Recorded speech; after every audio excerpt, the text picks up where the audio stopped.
Welcome to the Epic Company Culture Podcast, where your host, Josh Sweeney, will give you, the business leaders, HR professionals, and company culture aficionados, the knowledge you need to take your company culture to the next level. Hello, my name is Josh Sweeney, and welcome to the Epic Company Culture Podcast. Today, we're going to be going over an introduction to behavior analytics. And before I get started, I'd like to thank Prototype Prime for this amazing podcast space. If you haven't seen or visited Prototype Prime, they are a technology co-working space in Peachtree Corners. So please check them out. So, behavior analytics. What is behavior analytics? In regards to company culture, behavior analytics is the study of employee behavior using a data-driven approach. So I'll walk you through that with a couple of different examples, but as a highlight, what we do is we will take personality tests and human profiling and some other testing methodologies to understand a human or a person, employee, whatever it might be, in different cases. And then we'll overlay that with additional data, HR data, to come up with scenarios that we can analyze to increase production, find the right people, retain talent, all sorts of different things. And it really demystifies the human behavior using data and science. With that, I think the best way to get that information across is really just to give you a few examples of what that would look like. So one of the processes we use and one of the services we provide for our customers is called a cohort analysis. So what we do in this cohort analysis is we're going to take all of the personality test information that we have, and then we're going to get some performance data, some HR data around any sort of information that they have, whether it's a salesperson, it's performance data, whether it's annual review information, whatever it might be. And we're going to overlay that information together to come up with the perfect profile for certain job roles. A really easy example is in a sales organization. So in a sales organization, it's easy to get the information because you have very cut and clear performance data. A lot of times you have quotas or you have sales numbers or any extra information around that salesperson's performance, number of calls, whatever it might be.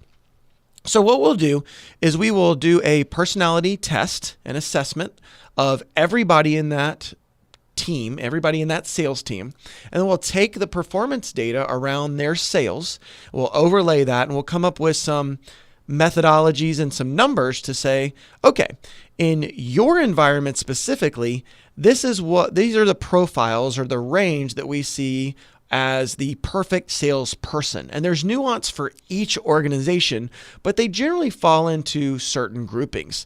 And then we'll look at that and we'll say, here's the profiles of people that are kind of in the gray area. They're consistent, they perform, maybe not top performers.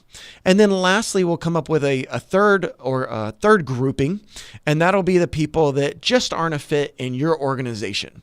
So we're taking a very data-driven approach to find the best salespeople. Once we have that profile and once we know that information, we're then able to use it in hiring. So if you're interviewing 15 salespeople and you need to fill 5 positions, all we have to do is now give them this personality test, and we correlate their personality type to your top performers, and we have a very good idea of who's going to perform and who the organization should not move forward with offering a position to. So that's an example of a cohort analysis. This can be used in other organizations as well. Right now, we're actually working with a trucking and logistics organization. So in that organization, it's almost inverse on the performance side. Meaning that it's highly regulated. So, a trucker or somebody that's driving an 18-wheeler tractor trailer type truck can't outperform, right? They can have great performance. They can do well. They can not get into wrecks and all of these different things, but they can't put in more hours. Legally, they have to have sleep periods and things like this. So what we're really analyzing with that company is we're looking at violations. We're looking at the inverse. What are the profiles that seem to be the highest risk? Because when it comes to the DOT, Department of Transportation, and in that industry, the violations and the other things that go wrong are highly detrimental as compared to a top performer, right? There's a very negative correlation to what happens. So what we're able to do now is we're able to take all the violation data, any other information around that driver or that group of drivers, that cohort, and we overlay that with a personality. And we're actually able to say, look, these personality types are very consistent in their job. And then these other personality types are the ones that most often lead to the highest number of violations. So there's a mismatch here, and we would recommend maybe coming up with another plan for those people, whether it's you just don't hire them or whether you manage them a little differently or you take other steps. So when it comes to behavior analytics, that's one of the top uses we enjoy is that cohort analysis. Now, the other thing that we use behavior analytics for is the motivation factors for the group. Now, when you talk about individuals, you can look at personality profiles and information and know exactly what motivates them. In the Epic Culture personality assessment, we actually have a section on our hiring report that says workplace rewards, and it very clearly spells out what that person's looking for. But that gets a little more challenging when you have groups. So you have to get into the behavior analytics side, and you have to have data correlated from many people on the team. So let's say, for example, you have a marketing group, and it's a marketing group of 20 people. Each one of them individually are incentivized in different ways.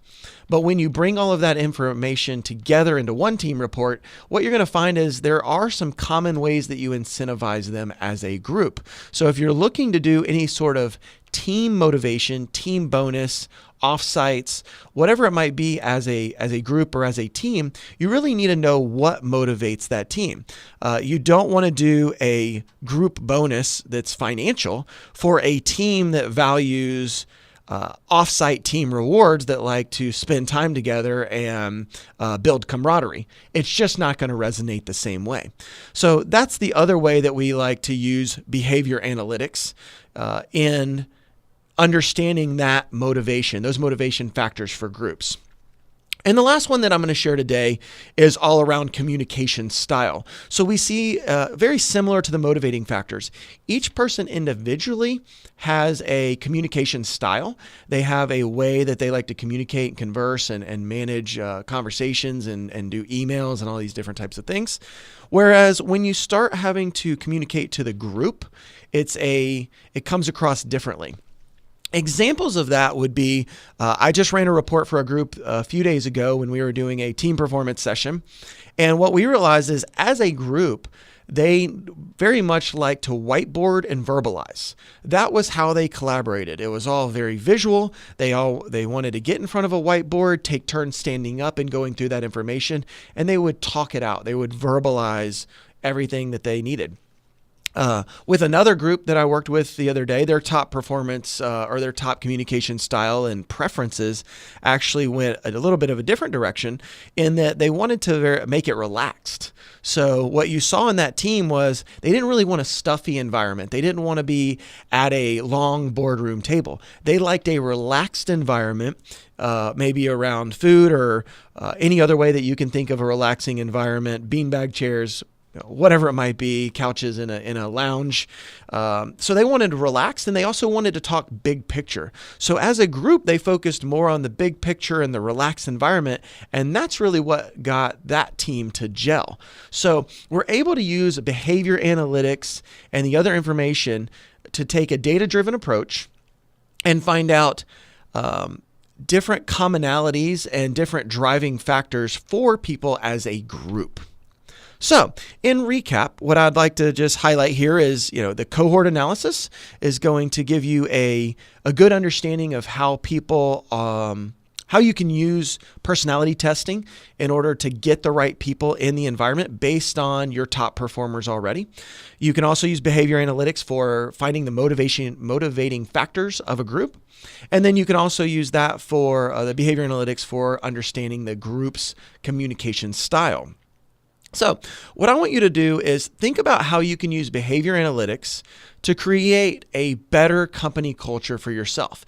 If you have the information at hand and you're already using some of these types of technology, what can you do to dig into that more to figure out how you can really make your team come together in a highly productive way and increase retention and productivity across the board. Thank you for tuning in to today's episode of the Epic Company Culture Podcast with Josh Sweeney. If you enjoyed this content, please subscribe on iTunes, SoundCloud, or Stitcher. For additional content and transcripts, visit epicculture.co. If you have questions or topics you would like us to address or expand on, tweet us at epicculture1 or email at podcast@epicculture.co.